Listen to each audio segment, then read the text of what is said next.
ഇപ്പൊ നല്ല ഗായകര് അവർ പല ഭക്ഷണങ്ങളും കഴിക്കേണ്ടെന്ന് വെക്കുന്നു. എന്താ കാരണം? കഴിച്ചു കഴിഞ്ഞാൽ ചിലപ്പോ തൊണ്ടയ്ക്ക് അത് പ്രശ്നം ഉണ്ടാക്കും. അപ്പൊ എനിക്ക് നന്നായിട്ട് ഈ ഗാനാലാപനത്തിൽ മികവ് വേണം എന്ന് ചിന്തിച്ചുകൊണ്ട് എന്ത് ചെയ്യുന്നു, അവർ ചില ഭക്ഷണങ്ങളൊക്കെ വേണ്ടാന്ന് വെക്കുന്നു. അങ്ങനെ നിയന്ത്രണം പാലിക്കും. ഇതുപോലെ ലക്ഷ്യത്തെക്കുറിച്ച് വ്യക്തതയുണ്ടെങ്കിൽ ഇന്ദ്രിയങ്ങളെ അതിനനുസൃതമാക്കി എടുക്കാൻ സാധിക്കും.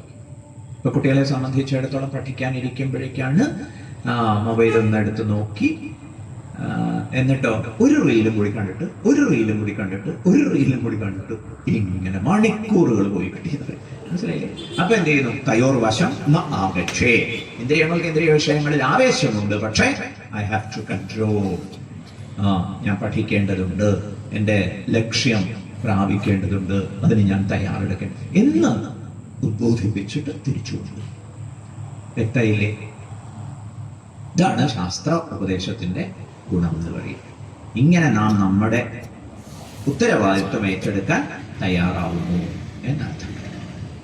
സ്വാർജിത പ്രകൃതിയെ നിയന്ത്രിക്കാൻ എന്താണ്? സഹജ പ്രകൃതിയെ, സ്വാഭാവികമായിട്ട് വന്ന പ്രകൃതിയെ സ്വാർജിത പ്രകൃതി കൊണ്ട് നിയന്ത്രിക്കണം. അപ്പൊ അതിനുള്ള ചില ശീലങ്ങളൊക്കെ നമ്മൾ വളർത്തിയെടുക്കേണ്ടതുണ്ട് എന്ന് പറയും. അതുകൊണ്ടാണ് നാമജപമൊക്കെ ഉപദേശിക്കുന്നത്, പ്രാണായാമമൊക്കെ ഉപദേശിക്കുന്നത്. അതുകൊണ്ടൊക്കെ നിയന്ത്രിക്കാൻ സാധിക്കും. ക്ലിയർ? ശ്രേയാൻ സ്വധർമ്മോ വിഗുണഃ പരധർമാസ്വനുഷ്ഠിതാത് സ്വധർമ്മേ നിധനം ശ്രേയഃ പരധർമ്മോ ഭയാവഹഃ. ഈ വിഷയത്തില് ഭഗവാന്റെ ഗംഭീര നിരീക്ഷണം, ഉപദേശം. എത്രയോ പേര് ജീവിതത്തിൽ ഈ ഒരു ദൂരക്കാഴ്ച ഇല്ലാത്തത് കൊണ്ട്, ഈ ഒരു ലക്ഷ്യബോധം ഇല്ലാത്തത് കൊണ്ട് പല പല രാഗദ്വേഷ ആവേശങ്ങൾക്കും പ്രകൃതി ആവേശങ്ങൾക്കും വിധേയരായിട്ട് ജീവിതം തൊലച്ചു കളഞ്ഞിട്ടുണ്ട്. അവരിപ്പോ പശ്ചാത്തപിക്കുന്നുണ്ട്. പക്ഷെ വാട്ട് ഈസ് ദി യൂസ്? അതുകൊണ്ട് ഭഗവാൻ പറയണം, ശ്രേയാൻ സ്വധർമ്മഃ, അവരവര് ചെയ്യാനുള്ളത്, ജീവിതത്തിന്റെ പരമലക്ഷ്യത്തെ മുൻനിർത്തിക്കൊണ്ട് ചെയ്യാനുള്ളത് ചെയ്യുക എന്നുള്ളത് സ്വധർമ്മം. അതാണ് ശ്രേയസ്കരം. പരധർമാത് സുനുഷ്ഠിതാത്, നന്നായി അനുഷ്ഠിക്കുന്ന പരധർമ്മത്തെക്കാൾ സ്വധർമ്മമാണ് ശ്രേഷ്ഠം. കുട്ടികൾ ചിലപ്പോൾ അവർക്ക് പഠിക്കാൻ കാര്യങ്ങളൊക്കെ ഉണ്ട്, അവർക്ക് തയ്യാറെടുപ്പ് നടത്തേണ്ടതുണ്ട്. പക്ഷെ അതൊക്കെ മാറ്റിവെച്ച് കല്യാണത്തിന് വേണ്ടുന്ന കാര്യങ്ങൾ അടുക്കളയിൽ സഹായിക്കാൻ ചെല്ലുന്നു, അവിടെ ഓടി ചെല്ലുന്നു, ഇവിടെ ഓടി ചെല്ലുന്നു. എല്ലാവരും പറയും എന്തൊരു ഉത്സാഹമാണ് എല്ലാ കാര്യങ്ങൾക്കും. പക്ഷെ പഠിത്തം, അതാണ് സ്വധർമ്മം, അത് മാറ്റിവെച്ചിരിക്കുന്നു. സുനുഷ്ഠിതാത്, നന്നായി അനുസരിക്കുന്ന പരധർമ്മത്തെക്കാൾ ശ്രേഷ്ഠം സ്വധർമ്മമാണ്. ഭഗവാൻ അതിന്റെ എക്സ്റ്റെന്റിലേക്ക് പോയിട്ട് പറയുന്നു, ഈവൻ സ്വധർമ്മത്തിൽ മരിച്ചാൽ പോലും അതുകൊണ്ട് നഷ്ടം ഉണ്ടാവില്ല. സ്വധർമ്മേ നിധനം ശ്രേയഃ പരധർമ്മോ ഭയാവഹഃ. പരധർമ്മം എന്നത് ജീവിതത്തെ ആകെ, ഇവരുടെ ഇടയിൽ ഒരു ഭാഷകളിൽ എന്താണ്, കൊഞ്ഞാട്ടമാക്കി കളയുന്നത്, കോഞ്ഞാട്ടമാക്കി കളയും. കേട്ടില്ലേ? താകർത്ത് തരിപ്പണമാക്കുന്നവരെ. പരധർമ്മത്തിൽ ആവേശം വരാതിരിക്കും. പരധർമ്മത്തിൽ ആവേശം വരുന്നുണ്ടോ അതിനെ സ്വാധീനിക്കുന്ന രാഗദ്വേഷങ്ങളുണ്ട് എന്നാണ് അർത്ഥം. അക്കരെ പച്ചയാണ് കാണുന്നത്, എടുത്തു ചാടി പോകുമ്പോഴേ മനസ്സിലാവും. അതുകൊണ്ട് ബെറ്റർ എവിടെയാണോ നിൽക്കുന്ന അവിടെ നിൽക്കൂ, സ്വധർമ്മത്തെ അനുസരിക്കൂ. അത് യാജ്ഞികമായിട്ട് ചെയ്യാൻ തീരുമാനിക്കും. കേട്ടില്ലേ? അക്കരെ പച്ച കണ്ട് ചാടി പോവാതിരിക്കൂ. പോയിക്കഴിഞ്ഞാലോ കൂടുതൽ സങ്കീർണമാവുകയുള്ളൂ. ഭഗവാൻ ജീവിതത്തെ തകർക്കുന്ന കാര്യങ്ങൾ എന്തൊക്കെയാണ്, ജീവിതത്തിന്റെ ശത്രു എന്താണെന്നുള്ളതൊക്കെ പറഞ്ഞിട്ടുണ്ട്. പക്ഷെ അത്ര വ്യക്തമായിട്ട് പറഞ്ഞിട്ടില്ല എന്ന പക്ഷത്തിൽ അർജുനന്റെ ഒരു ചോദ്യത്തെ ശങ്കരാചാര്യ അവതരിപ്പിക്കുന്നു. എന്താ അത്? യദ്യപി അനർത്ഥമൂലം, അനർത്ഥമുണ്ടാക്കുന്നതിന്റെ കാരണം എന്താണെന്ന് പറഞ്ഞിട്ടുണ്ട്. ധ്യായതോ വിഷയാൻ പുംസഃ എന്നുള്ള ശ്ലോകങ്ങളിലൊക്കെ രാഗദ്വേഷൗ ഹി അസ്യ പരിബന്ധിനോ, രാഗദ്വേഷങ്ങളാകുന്ന ഈ രാജകീയ പാതയിലെ കള്ളന്മാർ എന്നും വ്യക്തമാക്കിയതാണ് ഇത് ചൗക്തം. പക്ഷേ അത് വേണ്ടത്ര വ്യക്തമായി പറഞ്ഞിട്ടില്ല. അതുകൊണ്ട് തത് സംക്ഷിപ്തം നിശ്ചിതം ച ഇതമേവ ഇതി ജ്ഞാതുമിച്ഛ. ഇതാണ് എന്ന് ഭഗവാൻ കൃത്യമായി പറഞ്ഞു തന്നിരുന്നെങ്കിൽ എന്നാഗ്രഹിച്ചുകൊണ്ട് അർജുനൻ ചോദിക്കുന്ന ചോദ്യമാണ് അടുത്ത ശ്ലോകം. അർജുന ഉവാച അഥ കേന പ്രയുക്തോയം പാപം ചരതി പൂരുഷഃ അനിച്ഛന്ന വിവാഷ്ണേയ ബലാദിവ നിയോജിതഃ. അർജുനൻ ചോദിക്കുകയാണ്, ജ്ഞാതേപി തതുച്ഛേയായ യത്നം കാര്യം ഇതി. ശത്രുവിനെ കൃത്യമായിട്ട് മനസ്സിലാക്കിയാൽ ആ ശത്രുവിനെ തുരത്തുന്നതിന് വേണ്ടി ഉത്സാഹിക്കാമല്ലോ. അതുകൊണ്ട് ഭഗവാനെ, അർജുനൻ പറയാണ്, അഥ അനന്തരം കേന പ്രയുക്ത, ആരാൽ നിയോഗിക്കപ്പെട്ടിട്ടാണ്, നിശ്ചയിക്കപ്പെട്ടിട്ടാണ്, വലിച്ചഴക്കപ്പെട്ടിട്ടാണ് പാപം ചരതി പുരുഷ, പുരുഷൻ പാപത്തെ ചെയ്യുന്നത്? ഭഗവാനെ, ഓ, പാപം ചെയ്യുന്നത് ശരിയല്ല എന്ന് അറിയാത്തവരായിട്ട് ആരെങ്കിലും ഇവിടെ ഉണ്ടോ? പറയൂ. ഇല്ല, എല്ലാവർക്കും അറിയാം പാപം ചെയ്യുന്നത് ശരിയല്ല, പാപം ചെയ്യുന്നത് തെറ്റാണെന്ന് എല്ലാവർക്കും അറിയാം. ശരിയല്ലേ? യെസ്. പാപം ചെയ്യാൻ ആഗ്രഹിക്കുന്നവരായിട്ട് ആരെങ്കിലും ഇവിടെ ഉണ്ടോ? ഇല്ല. ഭഗവാനെ, ഓ, വൺ മോർ ക്വസ്റ്റ്യൻ. നോക്കി, കമോൺ. പാപം ചെയ്യാത്തവരായിട്ട് ആരെങ്കിലും ഉണ്ടോ? അതുമില്ല. ആരാൽ നിയോഗിക്കപ്പെട്ടിട്ടാണ് പുരുഷ പാപം കരോതി, പാപത്തെ ചെയ്തു പോകുന്നത്? അഥ കേന പ്രയുക്തോയം പാപം ചരതി. പ്രയുക്തഃ രാജ്ഞാ ഇവ ഭൃത്യഃ. രാജാവ് എന്ന പോലെ, രാജാവ് ഭൃത്യനെ നിയോഗിക്കുന്നില്ല, നിയന്ത്രിക്കുന്നില്ല, അതുപോലെ ആരാ? അനിച്ഛനപി, though I don't want to do, തെറ്റ് ചെയ്യാൻ ഞാൻ ആഗ്രഹിക്കുന്നില്ല, നോട്ട് വിഷ് ടു, സ്റ്റിൽ, എന്നിട്ട് ഞാൻ ചെയ്തു പോകും. അനിച്ഛനപി വാഷ്ണേയ, വൃഷ്ണികുല സമുദ്ഭവനായിട്ടുള്ള പ്രഭോ, ബലാധിപ നിയോജിത, ബലമായിട്ട് നിയോഗിക്കപ്പെട്ട പോലെയാണ് ഞാൻ പലതും ചെയ്തു പോകുന്നത്. ആരാണ്? ശത്രു. ശൃണു തം വൈരിണം സർവാനർത്ഥകരം യത്വം പൃച്ഛസി.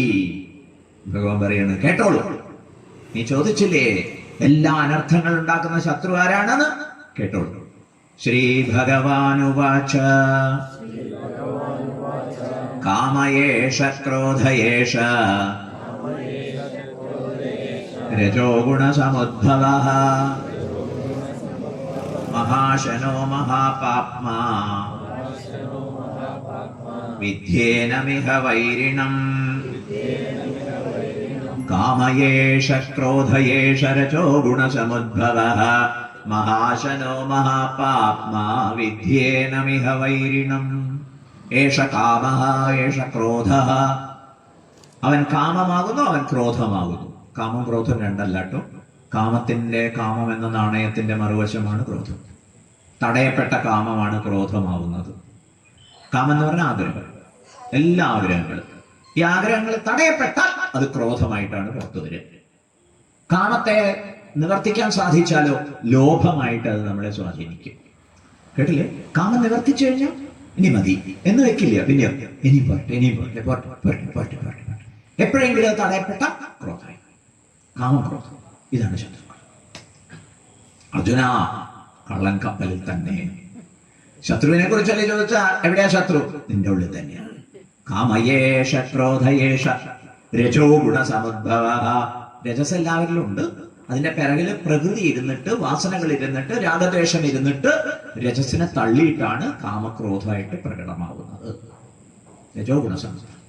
മഹാശനഃ, എത്ര അനുഭവിച്ചാലും മതിയാവില്ല കാമത്തിന്. പോരാ പോരാ പോരാ എന്ന് തോന്നും. ഉള്ളതിങ്ങനെ പറയുന്നുണ്ട്, അപകടാട്ടോ, പ്രശ്നമാവൂട്ടോ, എന്നാലും പോരാ പോരാ പോരാ. മഹാശന, എത്ര കഴിച്ചാലും തൃപ്തിയാവാത്ത. മഹാപാപ്മ, എന്തൊക്കെ പാപങ്ങളാണ് ചെയ്യുന്നത്? ചരിത്രം പരിശോധിച്ചാൽ അറിയാം, കാമത്തിന്റെ പാപങ്ങളാണ്. രണ്ട് ഇതിഹാസം, കാമത്തിന്റെയും ക്രോധത്തിന്റെയും ഇതിഹാസങ്ങളാണ്. ആലോചിച്ചു. മഹാഭാരതം ക്രോധത്തിന്റെ ഇതിഹാസമാണ്, രാമായണം കാമത്തിന്റെ ഇതിഹാസം. മഹാപാപ്മ, എന്തൊക്കെ പാപം! ദുര്യോധനൻ ചെയ്ത പാപങ്ങൾ. കംസൻ ചെയ്ത പാപങ്ങൾ. വിദ്യേന മിഹ വൈരിണം, ഇതിനെ ശത്രുവായിട്ട് തിരിച്ചറിഞ്ഞാലും. ഇനിയോ ധൂമേനാവ്രിയതേ വഹ്നിഃ യഥാദർശോ മലേന ച യഥോൽവേനാവൃതോ ഗർഭഃ തഥാ തേനേദമാവൃതം.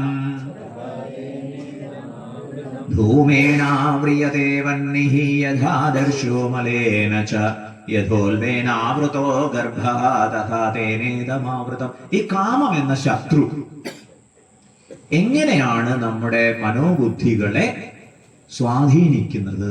അതിന്റെ തീവ്രതാക്രമത്തെ പറഞ്ഞു തരുന്നുണ്ട്. പുക കൊണ്ട് അഗ്നി മൂടിയതുപോലെയും മാലിന്യം കൊണ്ട് കണ്ണാടി മൂടിയതുപോലെയും മറുവിള്ള കൊണ്ട് ഗർഭസ്ഥ ശിശു മൂടിയതുപോലെയുമാണ്. ഇത് സാധകന്മാരെ വകതിരിച്ച് പറയുകയാണ്. പരമസാത്വികരായിട്ടുള്ള സാധകന്മാരുടെ കാര്യത്തിൽ കാമത്തിന്റെ സ്വാധീനം എത്ര ഉണ്ടാവുള്ളൂ? അഗ്നിയിൽ പുകയെന്ന പോലെ ഉണ്ടാവുള്ളൂ. ഒന്ന് ഊതിയാ പോകും. അവരെന്താ ചെയ്യേണ്ടത്? ബ്രഹ്മചിന്തനത്തിന് വീണ്ടും വീണ്ടും ഉദ്യമിച്ചോളൂ. കാരണം അവർക്ക് നല്ല ക്ലാരിറ്റി ഒക്കെ വന്നിട്ടുണ്ട്. എന്നാലും ചില കാമനകൾ വാസനാ സ്വാധീനം കൊണ്ടുണ്ടാവാം. മനസ്സിലായില്ലേ? അവര് സാധന അനുഷ്ഠിക്കട്ടെ. ഇനി കണ്ണാടിയിലെ മലം എന്ന് പറഞ്ഞാൽ ഇത് ലോഹ കണ്ണാടിയാണ് ഉദ്ദേശിക്കുന്നത് കേട്ടോ, അല്ലാതെ നമ്മുടെ സാധാരണ കണ്ണാടിയല്ല. ലോഹ കണ്ണാടി. അതിൽ മലം പുരണ്ടാൽ അതിൽ ഈ എന്താ വായു സമ്പർക്കം കൊണ്ടുണ്ടാവുന്ന ഒരു മങ്ങലില്ലേ, അത് മാറ്റാൻ വേണ്ടി എന്താണ്? ഒരയ്ക്കാം. യഥാ ആദർശവും മലയൻ, ആദർശ കണ്ണാടി, ആറന്മുള കണ്ണാടി പോലെ. അതിൽ മാലിന്യം വന്നതുപോലെയാണ് ചിലരിൽ ഈ കാമസ്വാധീനം ഉണ്ടാവുക. അർത്ഥം എന്താണ്? അവര് യജ്ഞം ചെയ്യണം, ദാനം ചെയ്യണം, തപസ് ചെയ്യണം, അങ്ങനെയുള്ള അനുഷ്ഠാനങ്ങൾ കൊണ്ടേ മാറ്റിയെടുക്കാൻ പറ്റുള്ളൂ. അത്രയും തീവ്രമാണ് എന്നർത്ഥം. ഇനിയോ യഥാ ഉൽബേനാവൃതോ ഗർഭ.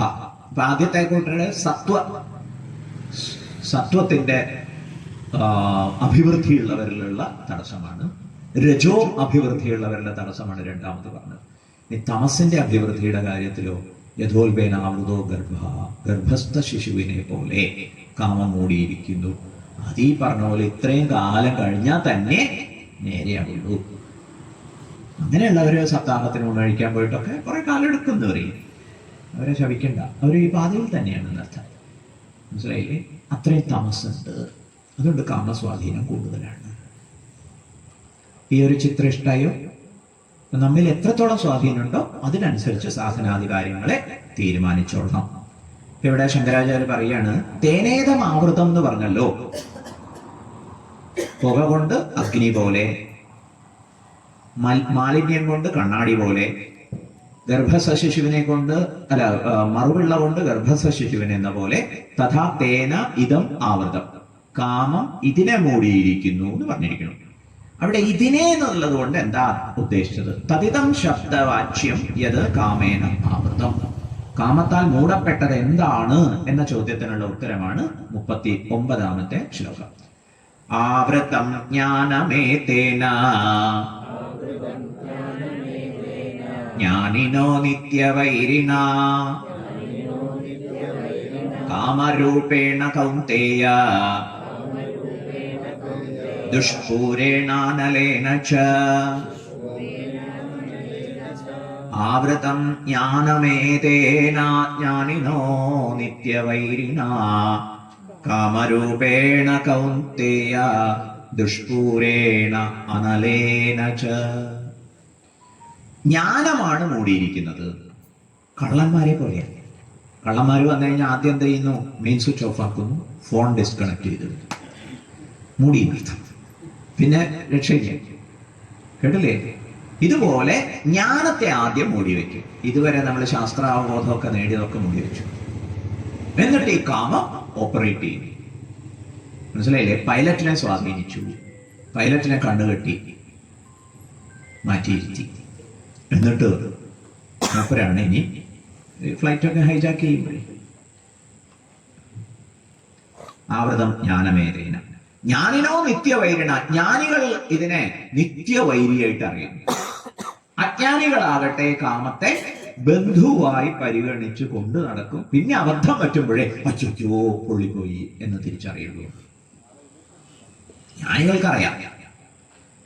കേട്ടല്ലേ? ജ്ഞാനിനോ നിത്യവൈരിണ, ജ്ഞാനി നിത്യവൈരിയായിട്ട് കണക്കാക്കുന്നു. കാമരൂപേണ, ഇഷ്ടം പോലെ രൂപമെടുക്കും.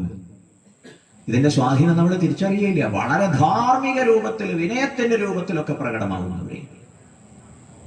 അയൽപക്കത്തെ അങ്ങേര് മരിച്ചു, ഓടിച്ചെന്ന് കാര്യങ്ങളൊക്കെ ചെയ്യാൻ ഈ വീട്ടുകാരെന്നെ ഉള്ളൂ. ഭാര്യ തന്നെ പ്രേരിപ്പിച്ചത്. പോയിട്ട് അവർക്ക് വേണ്ടത് ചെയ്തു കൊടുക്കൂട്ടോ, പാവം അവർക്ക് ആരുമില്ല, അങ്ങനെ പോക്കോളൂ. കേട്ടില്ലേ? പോക്കിന്റെ എണ്ണമൊക്കെ കൂടുന്നു. മരിച്ചിട്ട് വർഷങ്ങൾ കഴിഞ്ഞു, എന്നാലും പോക്കുന്നു.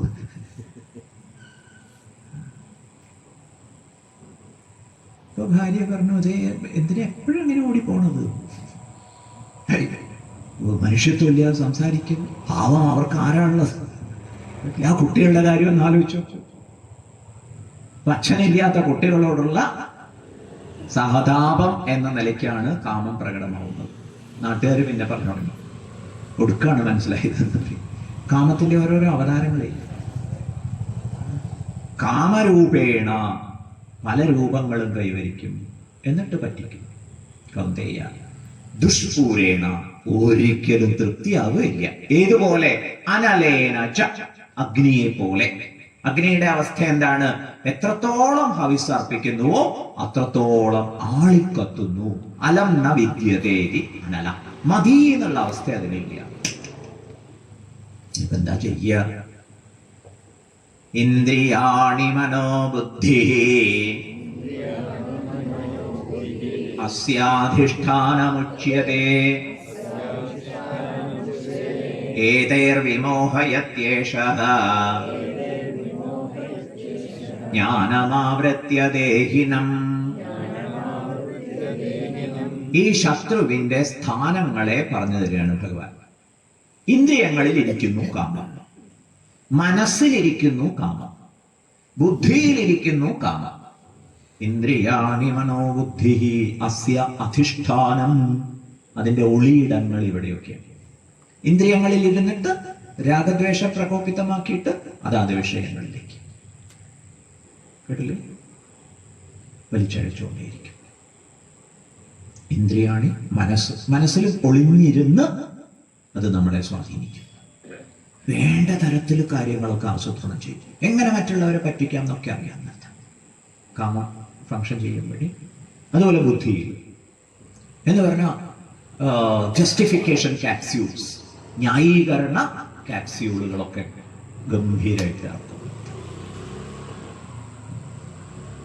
ഇന്ദ്രിയാണി മനോബുദ്ധി അസ്യ അധിഷ്ഠാനം ഏതൈഹി വിമോഹയതി, അതാതിനെ മോഹിപ്പിച്ചു കളയുന്നു. ഇന്ദ്രിയങ്ങളെ മോഹിപ്പിക്കും, മനസ്സിനെ മോഹിപ്പിക്കും, ബുദ്ധിയെ മോഹിപ്പിക്കും. ബുദ്ധി മോഹിതമായ അവസ്ഥയിൽ എന്ത് തോന്നും? മറ്റുള്ളവർ എത്രയൊക്കെ ആക്ഷേപം പറഞ്ഞാലും അതൊന്നും ശരിയല്ല, നിനക്കൊരു എന്താണ് മനുഷ്യത്വം ഇല്ലാത്തതുകൊണ്ടാണ് എന്നിങ്ങനെയൊക്കെ ന്യായം പറയുന്നത്. ഏതൈഹി വിമോഹയതി, അതിനെയൊക്കെ മോഹിപ്പിച്ചു കളയുന്നു. ഏഷഃ ജ്ഞാനം ആവൃത്യ, ജ്ഞാനത്തെ മൂടി വെച്ചുകൊണ്ട് ശരീരത്തിൽ ശരീരിയെ മോഹിപ്പിക്കും. ഇങ്ങനെ ജീവാത്മാവിനെ കാമം ശരിക്കും സ്വാധീനിക്കുന്നു എന്നർത്ഥം. ഈ വിമാനമൊക്കെ ഹൈജാക്ക് ചെയ്യുന്ന പോലെ ചിലപ്പോ പൈലറ്റിനെ കൊണ്ട് തന്നെയാണ് ആയുധങ്ങളൊക്കെ കാണിച്ച് ഭീഷണിപ്പെടുത്തിയിട്ട് ഇന്നടത്തേക്ക് വീഴൂ എന്ന് കൊണ്ടുപോയി ഇറക്കുന്നു. ഹൈജാക്ക്, ഇങ്ങനെ നമ്മുടെ ജീവിതത്തെ ഹൈജാക്ക് ചെയ്ത് കളയും ഈ കാമമാകുന്ന ശത്രു. പല ഒളിയിടങ്ങളിലും കയറിയിരുന്നിട്ട് മനസ്സിനെയും ബുദ്ധിയെയും ഒക്കെ അതിനു വേണ്ടി ഓപ്പറേറ്റ് ചെയ്യിക്കും. പേടിയാവുന്നുണ്ടോ? അതുകൊണ്ട് എന്താ അർജുന വേണ്ടത്? തസ്മാത് ത്വമിന്ദ്രിയാണ്യാദോ നിയമ്യ ഭരതർഷഭ പാപ്മാനം പ്രജഹിഹ്യേനം ജ്ഞാനവിജ്ഞാനനാശനം അപ്പൊ നമ്മൾ പ്രായോഗികമായിട്ട് എന്താ വേണ്ടത്? ഇന്ദ്രിയങ്ങളുടെ തലത്തിൽ ചില ചിട്ടകൾ ഉണ്ടാവട്ടെ, മനസ്സിന്റെ തലത്തിൽ ചിട്ടകൾ ഉണ്ടാവട്ടെ, ബുദ്ധിയുടെ തലത്തിൽ ചിട്ടകൾ ഉണ്ടാവട്ടെ. ഇന്ദ്രിയങ്ങളുടെ തലത്തിലുള്ള ചിട്ട എന്താണ്? ദമം ശീലിക്കുക എന്ന് പറഞ്ഞില്ലേ? നാമജപാദികളൊക്കെ ചെയ്യുമ്പോൾ ഇന്ദ്രിയങ്ങൾ കുറെ വശീകൃതമാവും. യോഗാനുഷ്ഠാനങ്ങൾ, പ്രാണായാമമൊക്കെ ചെയ്യും, കേട്ടില്ലേ? മനസ്സിന്റെ കാര്യത്തിലോ കർമ്മയോഗ, ബുദ്ധിയോടെ കർമ്മം ചെയ്യുക. ബുദ്ധിയുടെ കാര്യത്തിലാണെങ്കിലോ ശാസ്ത്രപാഠങ്ങളൊക്കെ സത്സംഗത്തിൽ പങ്കെടുക്കുക, ശ്രവിച്ചതിനെ മനനം ചെയ്യുക, മറ്റുള്ളവരുമായിട്ട് ചർച്ച ചെയ്യുക. ഇങ്ങനെ നിർത്തിയാൽ അതാതിടങ്ങളിൽ നിന്ന് ശത്രുവിനെ തുരത്തി ഓടിക്കാൻ സാധിക്കും. തസ്മാത്, അതുകൊണ്ട് ഇന്ദ്രിയാണ്യാദവും, ഇന്ദ്രിയാദികളെ വശീകൃത്യ, സാധനാനുഷ്ഠാനങ്ങളെ കൊണ്ടൊക്കെ, വ്രതാനുഷ്ഠാനങ്ങളെ കൊണ്ട്, ഉപവാസങ്ങളെ കൊണ്ട്, തീർത്ഥാടനങ്ങളെ കൊണ്ട്, നാമജപം കൊണ്ടൊക്കെ വശീകരിച്ചിട്ട് നിയന്ത്രിച്ചെടുക്കൂ ഭരതർഷഭ, അർജുന. പാപ്മാനം, പാപാചാരിയായിട്ടുള്ള ഈ കാമത്തെ പ്രചഹി, ത്യജിച്ചാലും, പരിത്യജ. കാമം വേണ്ടാന്നല്ല കേട്ടോ പറയുന്നത്, കാമം ധർമാർത്ഥമല്ലാതായി പോകുന്നുള്ളതാണ്. ഇപ്പൊ ധാർമ്മികമായ കാമത്തെ ഭഗവാൻ അനുവദിച്ചിട്ടുണ്ട്. അധാർമികമായ കാമത്തെ, അവനവനും മറ്റുള്ളവർക്കും മേൽ ദ്രോഹം സമ്മാനിക്കുന്നതിനെ നിയന്ത്രിക്കൂ. പ്രചഹിഹ്യേനം, ജ്ഞാനവിജ്ഞാന നാശം. ഇല്ലെങ്കിൽ അറിവും പോവും, അനുഭവങ്ങളും ഒക്കെ നഷ്ടമാവും. വല്ലാത്ത പശ്ചാത്താപ വിവശതയിൽ പെട്ടുപോകുന്നു പറയാം. ധൃതരാഷ്ട്രയെ പോലെയൊക്കെ ചെയ്തു കൂട്ടിയ ദുരിതങ്ങളെ കൊണ്ട് ആകെ വലഞ്ഞുപോയി. ഇന്ദ്രിയാണി പരാണ്യാഹുഃ ഇന്ദ്രിയേഭ്യഃ പരം മനഃ മനസസ്തു പരാ ബുദ്ധിഃ യോ ബുദ്ധേഃ പരതസ്തു സഃ ഏവം ബുദ്ധേ പരം ബുദ്ധ്വാ സംസ്തഭ്യാത്മാനമാത്മനാ ജഹി ശത്രും മഹാബാഹോ കാമരൂപം ദുരാസതം. ഭഗവാൻ വേറൊരു കാര്യം കൂടി പറഞ്ഞുതരാണ്. എന്താ പറഞ്ഞു തരേണ്ടത്? സ്വന്തം കരുത്തിനെ കുറിച്ച് ആലോചിക്കും. ബാഹ്യ വിഷയങ്ങളെക്കാൾ ശ്രേഷ്ഠമാണ് ഇന്ദ്രിയങ്ങൾ. ഇന്ദ്രിയങ്ങൾ അറിയുന്നത് കൊണ്ടാണ് എല്ലാം പ്രസക്തമാവുന്നത്. അപ്പൊ ഇന്ദ്രിയങ്ങൾ ബാഹ്യ വിഷയങ്ങളെക്കാൾ ശ്രേഷ്ഠമാണ്. ഇന്ദ്രിയങ്ങളെക്കാൾ ശ്രേഷ്ഠമാണ് മനസ്സ്. മനസ്സിന് ഇന്ദ്രിയങ്ങളെ നിയന്ത്രിക്കാൻ സാധിക്കും. അറിവുണ്ടെങ്കിലോ അതിനനുസരിച്ച് ജീവിതത്തെയും മനസ്സിനെയും ഇന്ദ്രിയങ്ങളെയൊക്കെ നിയന്ത്രിക്കാനും ശരീരചേഷ്ടകളെ നിയന്ത്രിക്കാനും ഒക്കെ സാധിക്കും. ബുദ്ധി അതിനേക്കാൾ ശ്രേഷ്ഠമാണ്. Please understand. ദയവേത് മനസ്സിലാക്കുമെന്ന് പറയാം. എന്താ കാര്യം? ഈ ബുദ്ധിയേക്കാൾ ശ്രേഷ്ഠമാണ്. അതുകൊണ്ട് ഒരു പ്രോട്ടോകോൾ ഇങ്ങനെ വ്യവസ്ഥ ചെയ്യും. ഇപ്പൊ ചെയ്തിട്ടുള്ള പ്രോട്ടോകോൾ എന്താണ്? ഇപ്പൊ അനുസരിക്കപ്പെടുന്ന ഒരു പ്രോട്ടോകോൾ എന്താണ്? ശരീരത്തിന് വേണ്ടി ഇന്ദ്രിയങ്ങൾ, ഇന്ദ്രിയങ്ങൾക്ക് വേണ്ടി മനസ്സ്, മനസ്സിന് വേണ്ടി ബുദ്ധി, ബുദ്ധിക്ക് വേണ്ടി ആത്മാവ്. ഇത് ദുരാത്മാവിന്റെ പ്രോട്ടോകോളാണ്, ദുര്യോധനന്റെ പ്രോട്ടോകോളാണ്. കേട്ടല്ലോ? പകരം ആത്മാവിന്റെ ആവിഷ്കാരത്തിന് വേണ്ടി, സർഗശേഷികളുടെ പ്രകടനത്തിന് വേണ്ടി, ജീവിതത്തെ ആത്യന്തിക ലക്ഷ്യത്തിലേക്ക് നയിക്കുന്നതിന് വേണ്ടി ഞാൻ ബുദ്ധിയെ വിനിയോഗിക്കും. അതിനനുസരിച്ച് മനസ്സിനെ നിയന്ത്രിക്കും. അതിനനുസരിച്ച് ശരീരത്തെ വിനിയോഗിക്കും, ഇന്ദ്രിയങ്ങളെ വിനിയോഗിക്കും എന്ന് തീരുമാനിക്കും. ബുദ്ധിയുടെ സ്ഥാനത്ത് ഭഗവാൻ കൃഷ്ണൻ ഇരിക്കട്ടെ എന്ന് പറയാം. കേട്ടില്ലേ? ബുദ്ധിം തു സാരഥിം വിദ്ധി. ബുദ്ധിയാണ് സാരഥിയായിട്ടാണ് നമ്മുടെ ജീവിതത്തിൽ. അവിടെ ആരിരിക്കണം? വിജ്ഞാന സാരഥിയസ്തു. വിജ്ഞാന സാരഥി ഇരുന്നാൽ, ഭഗവാൻ കൃഷ്ണൻ അവിടെ ഇരുന്നാൽ, എന്ന് പറഞ്ഞാൽ കൃഷ്ണന്റെ അറിവ്, കൃഷ്ണൻ പകർന്നു തന്ന അറിവ് ശേഖരിച്ചു നിർത്തിയാൽ മനസ്സ് നിയന്ത്രിതമാവും. മനസ്സാകുന്ന കടിഞ്ഞാൺ നിയന്ത്രിതമാവും. കുതിരകളും ഇന്ദ്രിയങ്ങളാകുന്ന കുതിരകളും നിയന്ത്രിതമാവും. ഇങ്ങനെ ജീവിതത്തെ ആസൂത്രണം ചെയ്യുക.